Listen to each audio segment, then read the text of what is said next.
The Nexus diplomatic conclave had all the charm of a funeral parlor designed by committee, assuming that committee consisted entirely of beings who had never experienced joy and considered aesthetics a form of personal weakness. Crystalline spires jutted from obsidian floors at mathematically precise angles, because apparently when you evolved past the need for basic comfort, you also developed an unhealthy obsession with geometric perfection.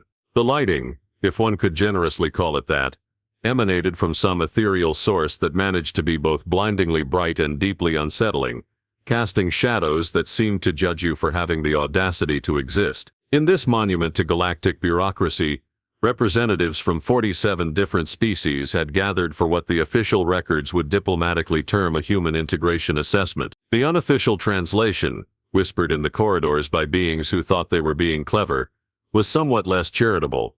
How do we deal with these violent apes without actually starting a war? The irony, of course, was that most of these so-called enlightened species had been perfecting the art of warfare long before humans had figured out how to make fire without accidentally burning down their own caves. But evolution, that cosmic comedian, had apparently blessed them with both superior technology and supremely selective memory. At the center of this architectural nightmare stood the human representative, and she was currently demonstrating humanity's newest diplomatic innovation, the strategic genuflection, kneeling on what the Dominion called a submission pad, because they were nothing if not direct about their intentions.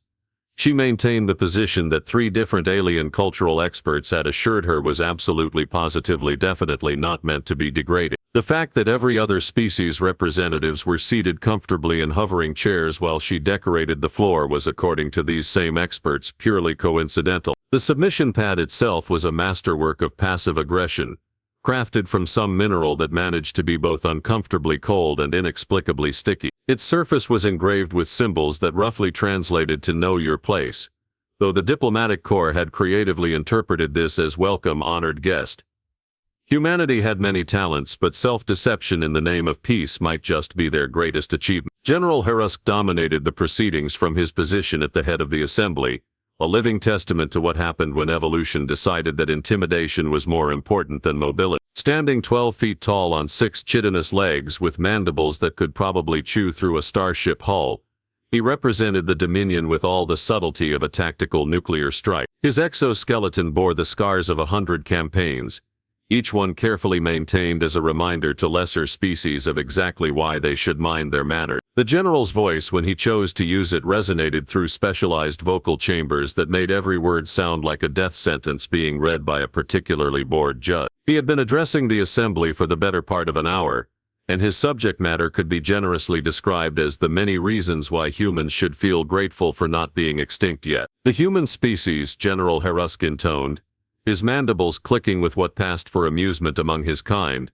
continues to demonstrate the unfortunate combination of ambition and incompetence that marks all primitive civilization. Their recent expansion into the Kepler sector, while technically within the bounds of established law, shows a disturbing lack of awareness regarding their place in the galactic hierarchy. The human representative maintained her position, back straight despite the uncomfortable angle, hands placed precisely where the cultural briefings had indicated they should be. Her name was known to every being in the chamber, but protocol demanded she be referred to only as the human designate, a title that managed to be both official and insulting, which was honestly impressive efficiency in the field of bureaucratic cruelty. Around the chamber, delegates from various species nodded with the sort of sage wisdom that comes from never having been on the receiving end of such speeches. The ethereal communion representatives, beings who had evolved past the need for physical forms and now existed as wisps of smug superiority, hummed their approval in harmonies that sounded suspiciously like barely suppressed laughter. The Hive Collective's ambassador,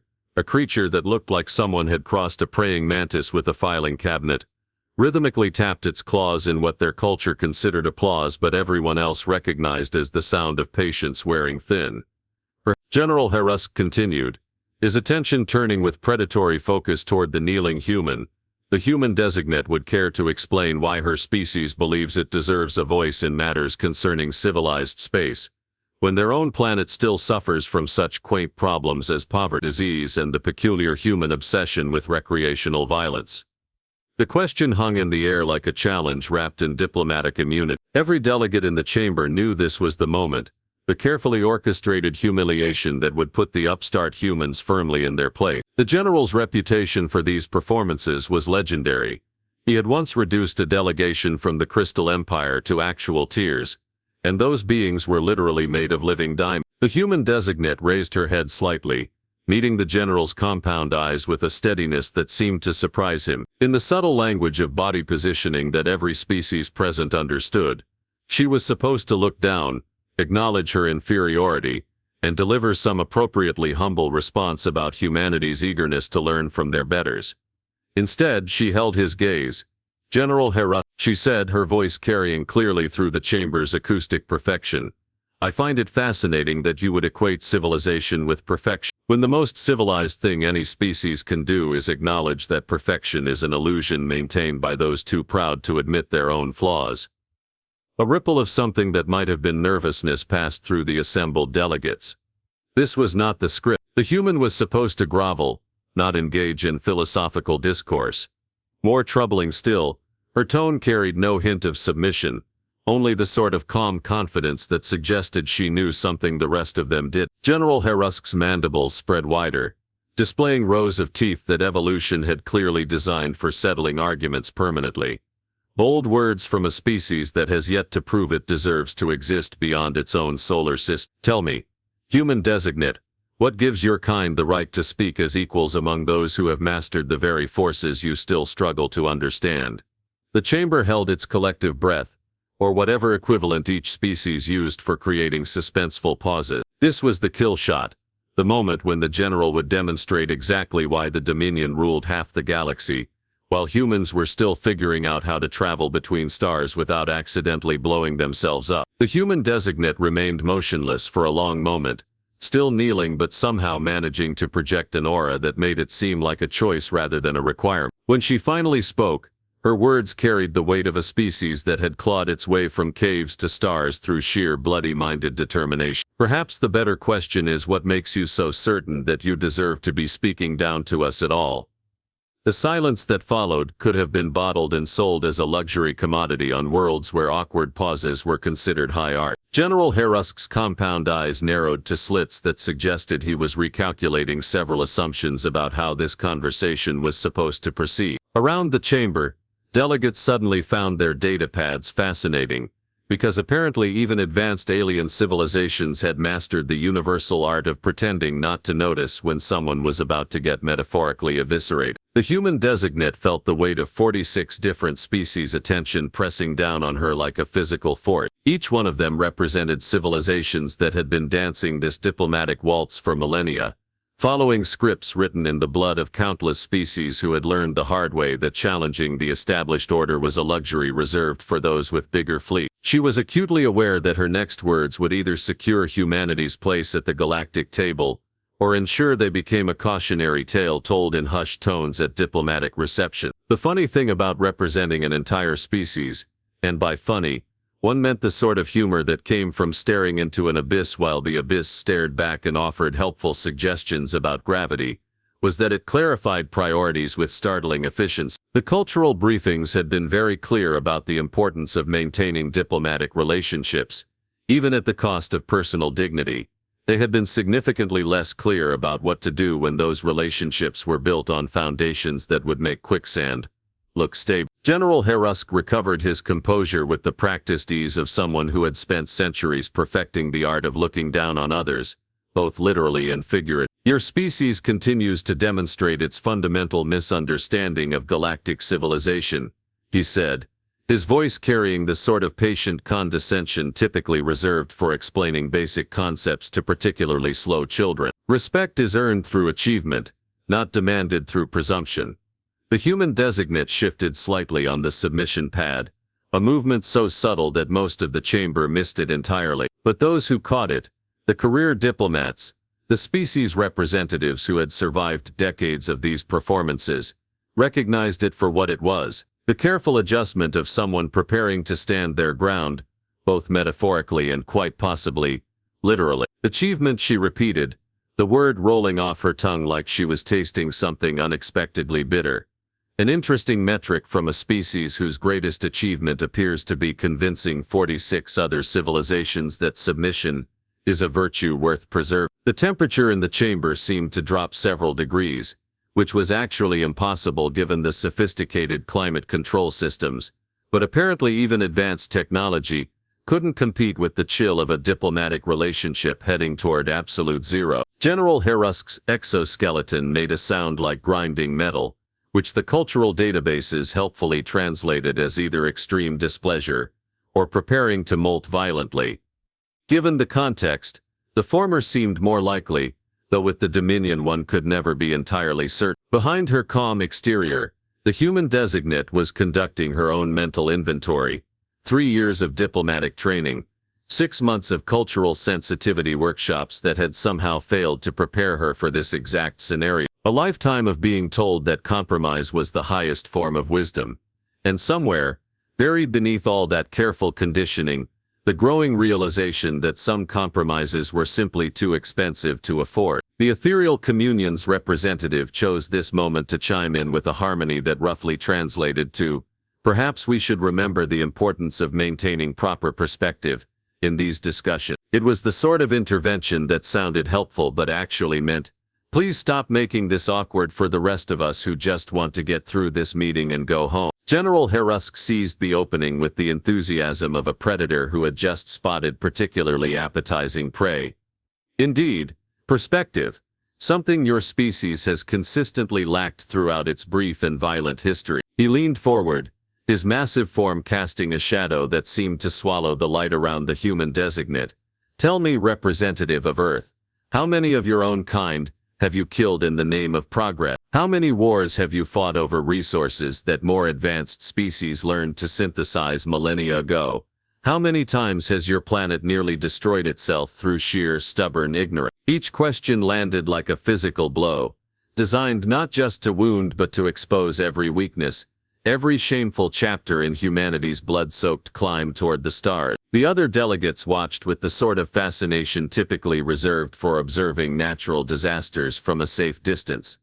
This was political theater at its finest, the systematic destruction of a species' dignity in full view of the galactic community. The human designate absorbed each accusation with the patience of someone who had spent considerable time preparing for exactly this moment. Her briefing materials had included extensive documentation of humanity's failures, carefully catalogued by species who apparently maintained detailed records of other civilizations' mistakes while conveniently forgetting their own. The irony was almost refreshing in its completeness. "You speak of our wars," she said finally, her voice carrying a note that made several delegates suddenly remember urgent business elsewhere in the galaxy, "of our conflicts and our failures, but I find myself curious about something general. In all your speeches about human inadequacy, you've managed to avoid mentioning why a species as supremely advanced as yours requires the submission of 46 other civilizations to feel secure." General Harusk's mandibles snapped shut with a sound like breaking bone. "Security is maintained through order. Order is maintained through proper hierarchy. Your species threatens that order through its refusal to acknowledge its limitation. So what you're really saying is that the Dominion's famous stability depends entirely on everyone else agreeing to kneel. How wonderfully fragile that sounds." The word fragile dropped into the chamber's atmosphere like a stone into still water, creating ripples that reached every corner of the diplomatic assembly. Because if there was one thing that advanced alien civilizations absolutely could not tolerate, it was the suggestion that their carefully constructed superiority might be anything less than absolute and eternal. General Harusk's exoskeleton began producing a sound that the universal translators struggled to process, settling on something between grinding metal and impending doom with a side of personal offense. His 6 legs shifted position with mechanical precision, each movement calculated to project maximum intimidation, while maintaining the sort of dignified bearing that military academies across the galaxy apparently taught as a required course. "You dare to question the stability of systems that have maintained galactic peace for over 3,000 standard cycles." His voice had dropped to a register that made the chamber's crystalline structures vibrate sympathetically, creating an effect that was either deeply ominous or mildly musical, depending on one's perspective on impending doom. The human designate remained kneeling, but something fundamental had shifted in her posture. Where before she had knelt in submission, Now she knelt with the sort of deliberate grace that suggested the position was entirely her choice. It was a subtle transformation, but in a room full of beings whose entire careers depended on reading such subtleties, it rang out like a clarion call. 3,000 cycles of peace, she mused, as if discussing the weather rather than galactic policy.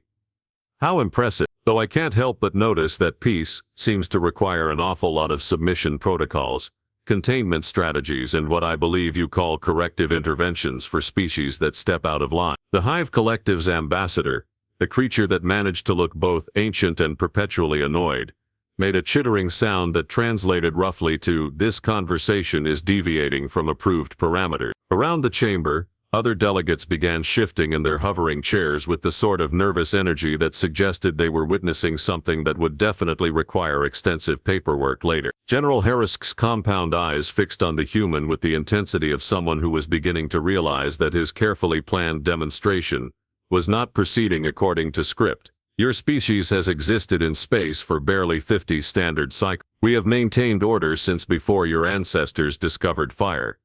Perhaps you should consider the wisdom of listening to those with actual experience. "Oh, I am listening," the human designate replied, her tone carrying the sort of dangerous pleasantness that experienced negotiators recognized as a warning sign. "I'm listening to a general who rules through fear, explain why fear is the foundation of civilization. I'm listening to a species that has conquered half the galaxy lecture others about the virtues of peaceful coexistence. Most fascinatingly, I'm listening to someone describe 3,000 cycles of stability, while standing in a chamber specifically designed to remind everyone present of their place in the hierarchy." She paused, letting her words settle into the minds of 46 different species representatives, each of whom was rapidly recalculating their understanding of both human psychology and the evening's entertainment value. "Tell me, General, if your system is so stable, so perfect, so unquestionably superior, why does it require my species to kneel? Why does galactic peace depend on the submission of beings you consider too primitive to matter? What exactly are you so afraid of that you need 46 civilizations to agree that humans should know their place?" The questions hit the chamber like successive hammer blows,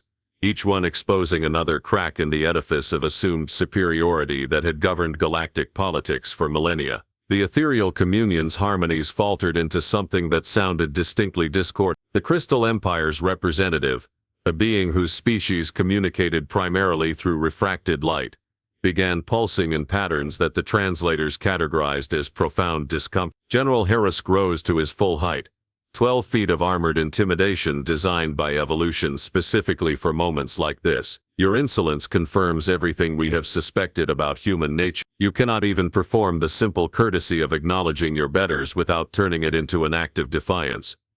"Courtesy," the human designate repeated, and there was something in her voice now that made the words sound like a weapon being unsheathed. "General, I have knelt on your submission pad for over an hour. I have listened to you catalog my species' failures with the enthusiasm of someone reading their favorite bedtime story. I have maintained the position your cultural experts insisted was necessary for peaceful relations. But I noticed something interesting about your definition of courtesy."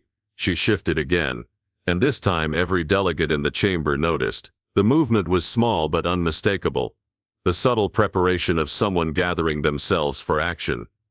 "Your courtesy only flows upward, doesn't it? The strong receive deference while the weak provide it. The established civilizations command respect while the newcomers earn it through submission. It's a remarkably efficient system, General. The only problem is that it depends entirely on everyone agreeing to." The silence that followed was the sort that historians would later describe as pregnant with possibility, though they would probably use more diplomatic language and avoid mentioning how the possibility in question involved the complete restructuring of galactic power dynamics through the simple expedient of someone refusing to play by rules they had never actually agreed to follow. General Harrisk's voice, when it came, carried the weight of 3,000 cycles of unquestioned authority and the growing realization that authority was only as strong as others' willingness to acknowledge it. "Stand down, human. You forget yourself and your place." "My place," the human designate said, her voice cutting through the chamber's atmospheric processors like a blade through silk, "is wherever I choose to put my feet." And then, with the sort of deliberate grace that would be discussed in diplomatic circles for generations to come, she began to rise. The act of standing, which had taken the human designate approximately 2 seconds to complete, somehow managed to feel like it lasted several geological epochs. Every being in the chamber watched with the sort of horrified fascination typically reserved for observing stellar collapses or particularly spectacular diplomatic disasters. The submission pad, which had been designed to keep lesser species in their proper place, suddenly looked remarkably empty and somewhat ridiculous, like a stage prop forgotten after the play had ended. General Herisk's mandibles spread wide enough to accommodate a small shuttlecraft, displaying dental arrangements that would have impressed paleontologists and terrified pretty much everyone else. You will resume your position immediately, or face the consequences of your defiance. Consequences, the human designate mused, brushing imaginary dust from her diplomatic robes with the sort of casual indifference that suggested she was discussing the weather rather than potential galactic incident. General, I've spent considerable time studying the Dominion's approach to consequences, and I've noticed something fascinating about your methodology. She took a step forward, which shouldn't have been particularly threatening given that she was roughly 1/3 his size and possessed no visible weapons beyond a sharp tongue and an apparently unshakable confidence. Yet somehow General Herisk found himself taking a step backward, his 6 legs moving in perfect synchronization to maintain what military strategists would diplomatically term tactical spacing. Your consequences only work when people believe in them, she continued, her voice carrying the sort of calm authority that made several delegates wonder exactly when the evening had transformed from a routine humiliation into something that felt suspiciously like a coup. Remove that belief, and what remains?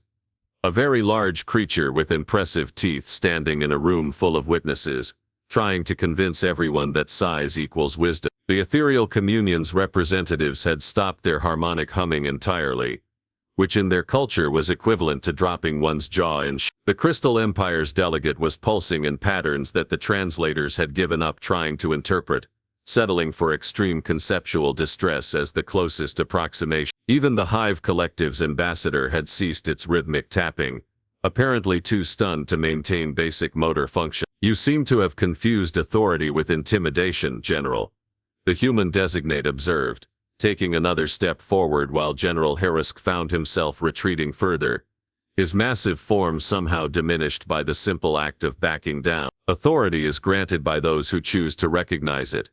Intimidation is what you resort to when you realize that authority was never actually yours to begin with. General Herisk's vocal chambers produced a sound that bypassed the translators entirely, and went straight to the part of every brain present that specialized in recognizing existential dread. I have commanded fleets that could reduce your entire world to cosmic debris. I have conquered systems that your species couldn't even locate on their primitive star charts. I have maintained order across sectors of space that kneel because you told them to. The human designate interrupted, and the simple act of cutting off a Dominion general mid-sentence sent shockwaves through diplomatic protocols that had been established before Earth's continents had finished deciding on their final position. General, you've spent so much time commanding others to bow that you've forgotten what it looks like when someone chooses not to. She was close enough now that he had to look down to meet her eyes, and somehow that downward glance carried more weight than 3,000 cycles of established hierarchy. You want to know what makes humans dangerous? It's not our violence or our stubbornness or our inconvenient tendency to ask uncomfortable questions. It's our absolute refusal to accept that anyone, no matter how large, how old or how many teeth they possess, has the right to demand our submission simply because they believe they deserve it. The chamber had achieved the sort of silence typically associated with deep space or the moments before particularly spectacular explosion. General Herisk stood frozen, caught between the instinct to attack and the growing realization that attacking would prove her point more effectively than any argument she could possibly make. You will show proper respect, he managed, his voice carrying significantly less conviction than his words suggested. The human designate smiled, not the diplomatic expression she had worn throughout the proceedings, but something genuine and utterly terrifying in its implication. General, I am showing you exactly the respect you've earned. The problem is that you've confused respect with fear for so long that you can't recognize the difference. She turned to address the chamber at large, her voice carrying to every corner of the diplomatic assembly. Honored delegates, you've spent this evening watching my general here explain why humans should be grateful for your tolerance. But I think we've all learned something important tonight. Systems that depend on submission are only as strong as people's willingness to. And speaking for my species, I can tell you with absolute certainty that willingness has just expired. The implications of her words rippled through the assembled representatives like a seismic event, causing fundamental shifts in assumptions that had been considered bedrock for millennia. The carefully maintained balance of galactic politics suddenly felt less like natural law, and more like an elaborate house of cards built on the assumption that no one would ever think to simply not participate. General Harisk found himself in the unprecedented position of having his authority challenged, not through military might or political maneuvering, but through the simple expedient of someone refusing to acknowledge it existed. His massive form trembled with what could have been rage or recognition, possibly both. And then, in a moment that would be analyzed by xenopolitical scholars for centuries to come, General Harisk of the Dominion Fleet, conqueror of 17 systems and terror of the galactic frontier, slowed deliberately, and with all the dignity he could muster, lowered his head in acknowledgement. The human designate nodded graciously, as if accepting the sort of courtesy that should have been offered from the beginning. Thank you, General. Now shall we discuss humanity's role in galactic affairs as equals? Or would you prefer to continue this fascinating exploration of how quickly established orders can change when someone simply chooses to stand up? The beautiful irony, of course, was that in trying to force humanity to kneel, the Dominion had inadvertently taught them exactly how much power lay in the simple act of refusing to bow. And as any student of human history could have told them, if anyone had bothered to ask once humans learned how to weaponize a principle, they tended to get remarkably creative with the application.